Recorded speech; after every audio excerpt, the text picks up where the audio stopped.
guys. Welcome to the Raising Kellen podcast. For those of you listening in for the first time, my name is Marsha Naidu. I blog at raisingkellen.org, where we curate resources for special needs parenting.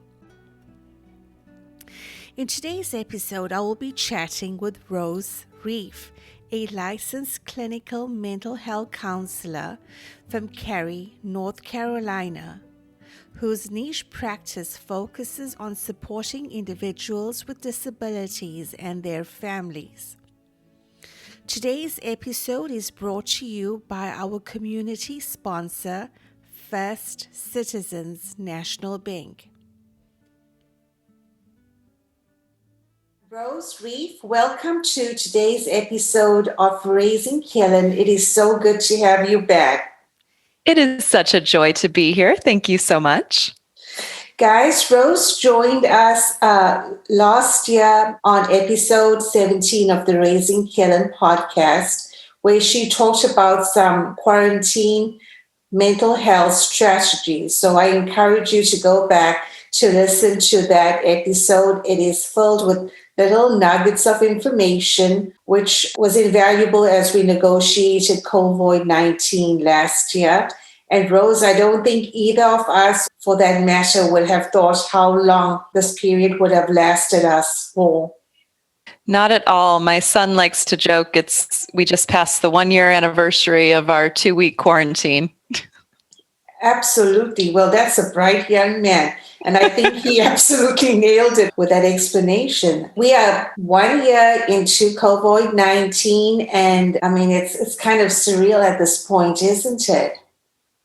You know, it is, but so many of the parents that I work with in my counseling practice are so familiar with things not going how they planned, with unexpected crises coming up and then just becoming a new normal. So, I said at the beginning of the podcast, I actually wrote not podcast, at the beginning of the pandemic, and I wrote a blog post that I really felt, and I still do feel, that a lot of parents raising disabled kids were better equipped than a lot of people to cope, because this is pretty normal, right? Oh, yes. There's something scary and unknown, and we have to isolate and do things differently, and we have to, have new equipment and rules to be familiar with. This is all familiar stuff to a lot of your listeners. So hopefully they've been able to use those skills and managed to get through and are now appreciating what feels like the light at the end of the tunnel as more and more people get vaccinated and we're able to finally regain some control. Rose, part of the conversation we had earlier last year was focused on anxiety and depression, which I appreciate as a parent and for myself. And that was a topic I was wanting to explore more with you during today's podcast, if that would be okay. Absolutely. Just to start off on a general note, depression is actually defined as a medical illness that affects how you act and affects your feelings. And anxiety is would you say more an autonomic response to a stimulus? There's an intense, excessive worry. Would that be a fair definition? Yeah, our current understanding of anxiety and depression, and this is so hard to say to somebody who's suffering because of either or because of both, but they really are our brain's attempt to be adaptive, right? It's it's rooted in our autonomic nervous system and specifically our sympathetic nervous system, saying that, in the case of depression, this is too much. We are feeling too much. We need to isolate. We need to pull back. We need to do less because I'm just feeling too intensely. And in the case of anxiety, it's that same symptom, sort of being triggered by things and feeling something bad might happen. Something scary is out there. We need to be aware. We need to be constantly more vigilant, right? And again, that's so hard to say to somebody who feels terribly because of either of those conditions. But I think it's an important starting point if you're experiencing anxiety or you're experiencing depression, to say, you are not the problem, right? You don't want to feel the way that you do. You recognize how it's not helping you, but it's at the same time important to know that it is your body and your brain trying to keep you safe, trying to protect you, from risks and from overwhelm. And when you see it that way, it's a lot easier to say, okay, I can recognize what this is. I can know that, the reason that I'm irritable and the reason that I'm so tired or the reason that I can't sleep, that any of these things going on have a purpose. And now that I understand that, now I get to choose what I'm going to do about it. Would you say it's a fair assessment, Rose? If we acknowledge those symptoms, we are better able to move forward? 100%. You have to start where you're at, and the first place to do that is by naming it, right? So, and so many parents who I see in my practice, they've just tried to push through, right? And there are different terms they'll use to describe the same thing, which is I just just a little bit further, and then things will feel better. I'm just going to do a little bit more. I'm just going to take on a little bit more, push a little bit harder. Without ever stopping to say, is it possible that I could feel better? That these things don't have to feel so difficult.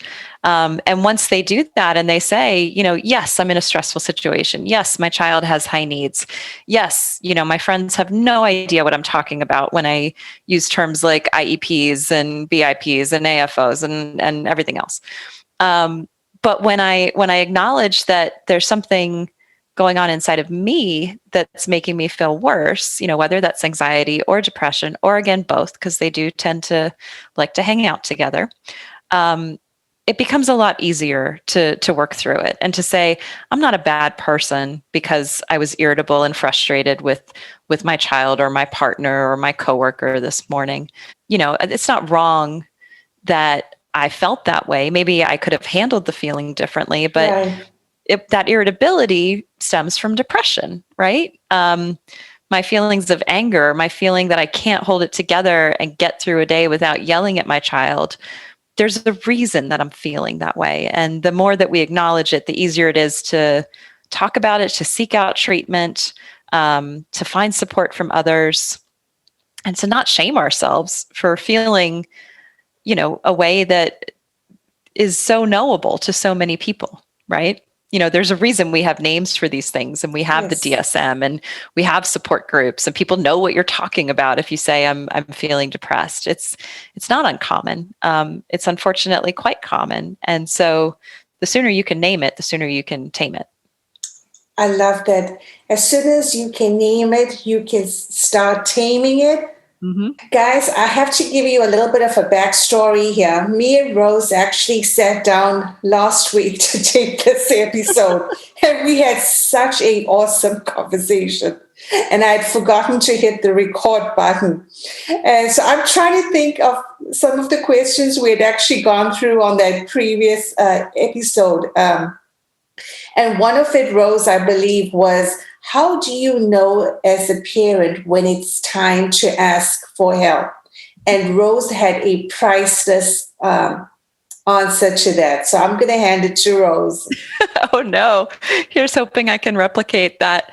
But I believe what I would have said is what I usually say when parents ask that, which is, if you're asking the question, you're probably already there. That's it. Some of the other questions I want you to ask about, Rose, is from both perspectives, that as a parent and then that of as a child.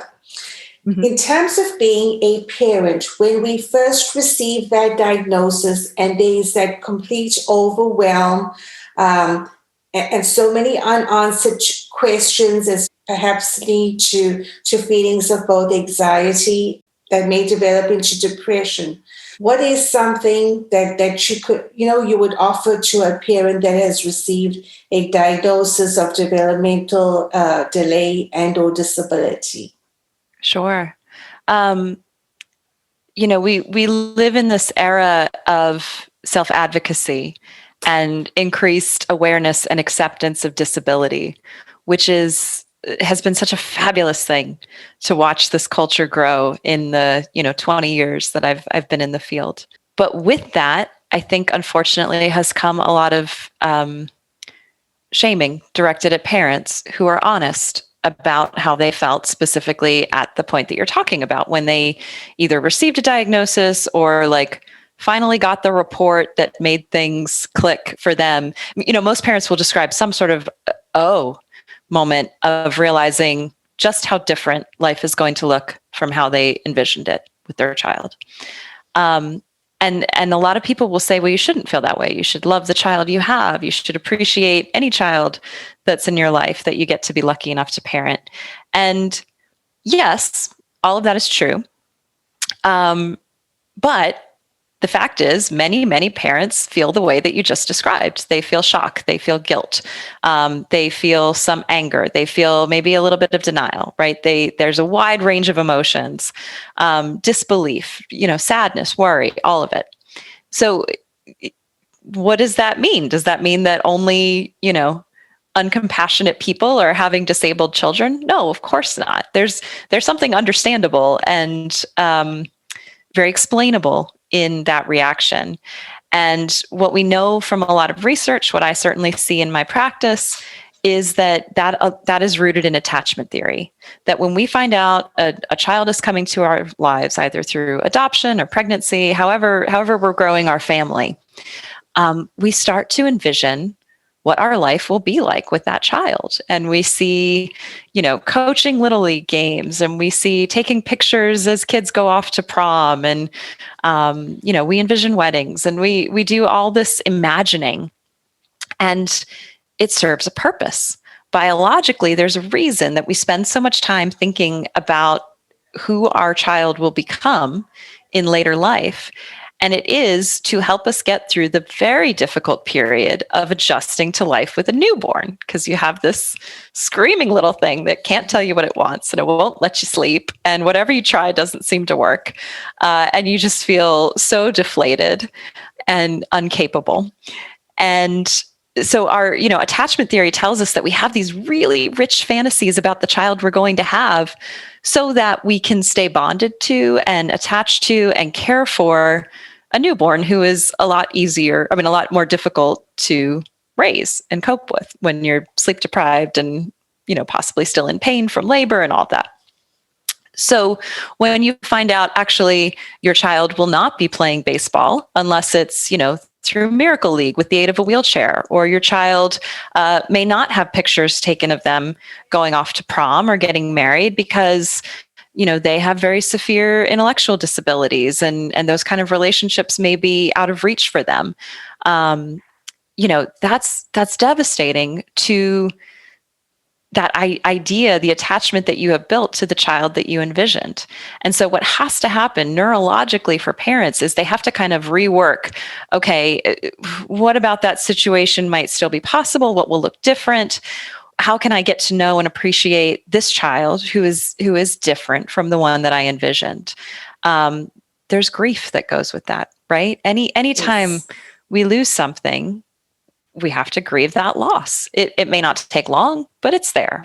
So anybody who tells you that you're wrong to feel grief or guilt or worry or shame or any of those very uncomfortable feelings when you find out that your child has a disability, unfortunately, they're quite simply wrong. I get that they're coming from a well-meaning place, but that's not what science tells us happens for parents. So I want parents who feel that way to know that it is okay to feel that way. And that rather than try to mute their grief and pretend that it's not there, I want to encourage them to, again, name it to tame it, right? Explore your grief. Grab a book from the library and do some grief expression exercises. Meet with a therapist. Go to a support group. Really work through all of the things that you thought might be that you now see won't be, or at least won't be the way you expected them to be. Because it is only by going through that process that you can really start to form a strong, secure attachment to the child that you do have. And I think that the big thing initially, Rose, is that You're right. We are living at a time where actually it is the right time for our kids that do have a disability, because just a whole there's a whole lot more media representation. There's a whole wealth of information out there on how we can navigate this different journey. As far as what parents can do for their kids in terms of self-esteem, how do I as a parent work with my child to foster their self-esteem? What would you recommend as far as that is concerned? Oh, that's a great question. Um, so, for a lot of parents, there has to be an awareness that, yes, I could probably do it better, faster, easier, less messily myself, but that doing that is not in my child's best interest. So allowing your child the dignity of risk and failure, allowing them to take pride in, I worked with one parent once who described that her child was trying to learn to make a peanut butter and jelly sandwich. And because of, some mobility and flex issues in his hands, he kept like slicing through the bread. And so she said it was like, the bread would have like 15 holes in it by the time he was done making the sandwich. But he was so proud of himself that he had done it for himself, right? And she talked about, I'd have to sit on my hands and it was so hard not to just jump in and do it for him because I could make a much prettier sandwich. But for her to have that self-awareness that, look, I'm wanting to give him something, which is a sandwich that looks nice, but what he really needs right now is the pride that he will get from making a sandwich that is his own. And those are two different things. And I'm an excellent mother for choosing to give him the one that is harder for me. So I think that's step one is, realizing that, yeah, there's lots of things you can do for your kids and you can do it faster and you can do it better, but that isn't always better for them.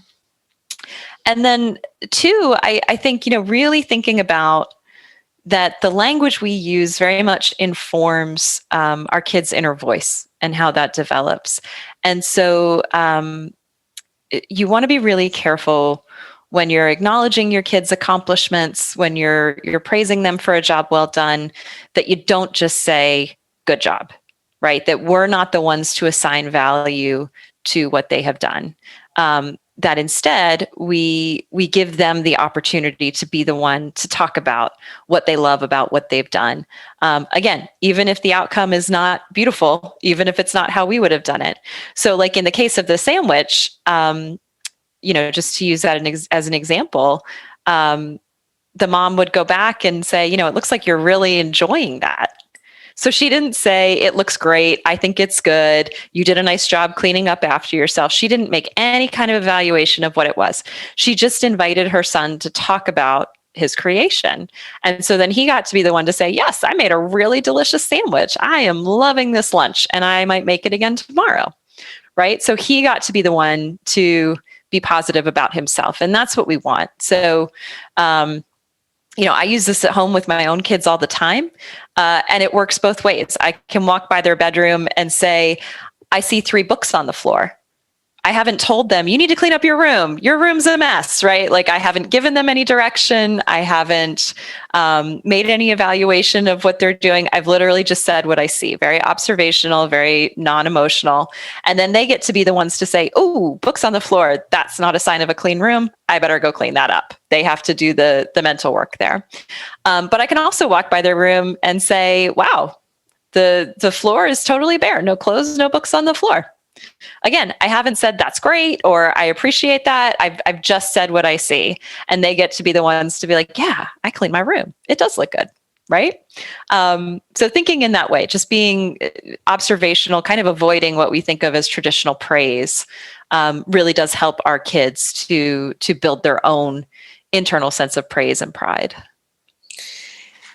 Do you think there's a fine line as to how much of help to give so that your child is not struggling versus letting your child develop a skill. Do you think there is a line in there? There is. And what's so hard is that the line is very frequently changing, right? We all know that a kid who didn't get a great night's sleep is maybe not going to be at their best first thing the next morning. So even if they typically wake up and, know to take a shower and eat breakfast and brush their teeth, if they've been sick or if they're tired or if they had a really emotionally draining day the day before, or if there's something big coming up that they're anticipating, they may not be there, right? Those skills may have diminished a little bit. And so we need to be really mindful as parents to be kind of evaluating, like what are the times and the signs to look for that let us know, hey, my child's doing really well right now. This might be a good time to introduce a new expectation, teach a new skill, let them try doing something for themselves, versus the days where it's, they're just not in a great place right now. I'm going to be a little more present and available. I'm going to say, hey, I know you usually do this for yourself, but I see that you're having a hard day. I would be happy to make your lunch for you today, even though we've talked about it's important to make lunch for yourself. Like, I'm going to help you out. And I think certainly parents, a lot more times paid caregivers, which is another group that I work with, folks who are working, either in group homes or other care settings, get a little guilty of sort of having the same expectations day in, day out. But think about the other people in our lives. We give them a lot of grace and flexibility. Yes. My husband makes our bed most mornings, but this morning he woke up and he just had a rough night's sleep and he didn't do it. And I'm not going to give him a hard time for that. I'm going to say, wow, he must have had a really rough night's sleep because this is something he normally does, without even thinking about it. So giving our kids that same grace, that even if it's a skill that they have, they're not going to lose that skill by taking a couple days off if they need a little more rest and restore time. So I hope that answers the question about kind of how do you find that balance. Absolutely. So you basically see where your child is at that particular moment in time, and use that gut feeling to know whether to help or not to help. In a world where so much of emphasis is placed on political correctness, something that parents may often hit a war up against is how to broach the subject of your child's disability and terms to use, and how to explain that to family, caregivers, or members at the community so that your child is understood. What would your advice be in that particular situation? So this is a hard question to answer because some people really shy away from talking about their child's disability and would probably benefit from doing more of it, and being, finding a little more acceptance and a little more comfort talking about their child's needs. Some people, who are maybe overwhelmed by a new diagnosis, especially, will find themselves doing a little bit of oversharing. And, I have clients who come in, I was crying to the teller at the bank who just asked how my day was. And I wound up spilling about this horrible IEP meeting and, and I didn't want to do that. This is somebody I don't know well, So I think in most situations, one tool that's really helpful, I'll encourage parents to use like a 1 to 10 scale and think about, okay, on a scale from 1 to 10, how much does this person need to know? Right. And especially as you go into social settings where, people may ask about your child, thinking through, okay, how much does this person need to know? That if I'm, dropping my child off with a caregiver at the gym so I can go work out, which you should do, how much information does that person need about my child? Well, they probably don't actually need to know that they have, 16p duplication syndrome. They probably just need to know that my child will, make this one certain signal when they are fatigued, and that's a sign that they need a break, right? So that's a more like, they just need to know the functional stuff, versus how much does my child's teacher need to know? Well, they probably need to know just about everything that you know, because you want the support to be continuous and for your child to get the same care. How much does a parent who lives in the same town versus a parent who lives in a different state need to know? That can be different even. I'm talking about grandparents here, like parents of parents. So really thinking through, what do they need to know? How much does it benefit me to talk through that? And then, this is probably more than we have time for today. But then, of course, there's what about the person who says something unkind at the playground? How much do they get to know, right? What about the person who feels like, because my child has a visible disability, that they have every right to come up and ask very personal questions that they would never dream of asking anyone else? How much do I tell that person? So sort of thinking through some of those situations and making sure that you find a level that you're comfortable with, and that you don't find yourself either sharing too much so that you feel uncomfortable, or sharing not enough so that your child doesn't get the care that they need in certain settings. I really, I think that's a question right there, how to handle that uncomfortable moment where someone just blatantly asks you, and it's obviously not coming from a place of kindness. So I have a whole blog post that I did about this, that if parents are really struggling with this, I certainly welcome them to check that out. I think it's called When People Say Mean Things About Your Child. So it's pretty clear what it's about. But, I definitely encourage parents, don't make it your goal to inform that person, to change that person's mind, because that's setting yourself a goal that you will likely fail at, unfortunately. Yes. But instead, to have it as your goal to model for your child how they can either advocate for themselves in the future, or just what advocacy can look like. Because that's something that you can do correctly every time. And, I have worked with parents who have had so many different great responses. Some people will type up a little explanation of their child's disability and give people a website to visit if they're curious to learn more. And they'll just hand that to people and say, I'm here playing with my child at the playground, or I'm here to do my grocery shopping, but here's where you can get more information. Some people, I worked with one mom who would just very beautifully say, "Oh, that was extremely rude. Do you want to start over?" And it was great. Just smiling even, like you said, a lot of times when people are approaching out of a place of unkindness, smiling, just sort of show them they're the ones who are missing out on something. Absolutely. Yeah, I think there's lots of different ways you can handle it. And there's also a bit of regionality with this in different parts of the country. I think there are different questions you're likely to get, different, I live in North Carolina, I'm in the South. So, I have a lot of parents who say, I'm so tired of strangers coming up to me, telling me that they're going to be praying for my child, because they're not doing that to other kids. They're singling my kid out. And even though it's coming from a place of kindness, actually, it feels, just like an affront. Authentic, yes. Yeah, it wasn't welcomed. And, so kind of getting familiar with what people are likely to say, and then coming up with a script response that you feel really comfortable with. I worked with people whose kids have some really visible disabilities, and unfortunately people will come up and say, "What's wrong with him?" Some parents will just, "Nothing. What's wrong with you?"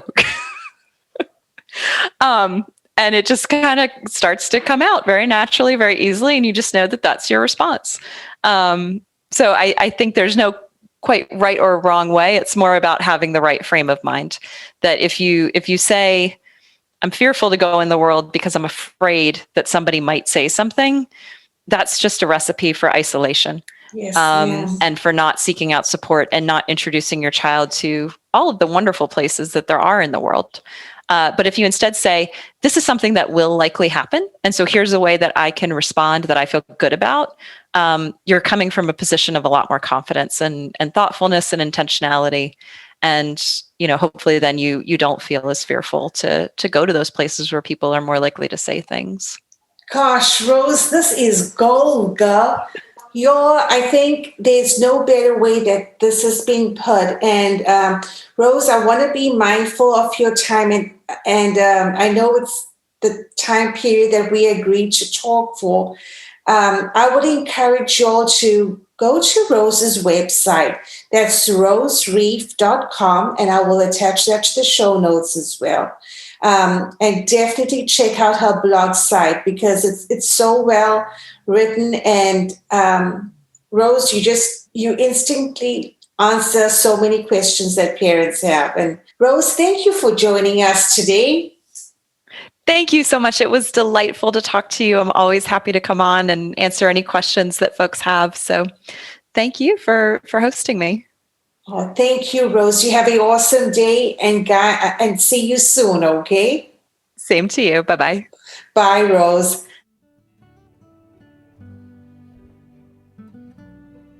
All right, guys, we have come to the end of another episode, and thank you so much for listening. We have two awesome interviews lined up. One of them is with Jessica Moxham, who has recently authored the book, The Cracks That Let the Light In. And the other is with Alex Lopicolo, who is a CODA, and that stands for a Certified Occupational Therapist Assistant. And Alex is known as the King of Swings and helps both parents and therapy facilities, set up sensory gyms in the space that they have available. So, two really interesting podcasts to look forward to. Guys, I want to encourage you all to please rate and review this podcast. If you're listening on Apple, just scroll to the bottom of the podcast that you are listening to, and you will see a rate and review section. Go ahead and give us some feedback. As always, we would appreciate a 5 out of 5 rating. And just a quick little note, enjoy the podcast or great information that just allows us to be found by others seeking the content we produce. If there is a topic that you specifically would like discussed or more information on, you can reach out to us at raisingkellen@gmail.com. We would love to hear from you, and we are also really active on our Facebook page.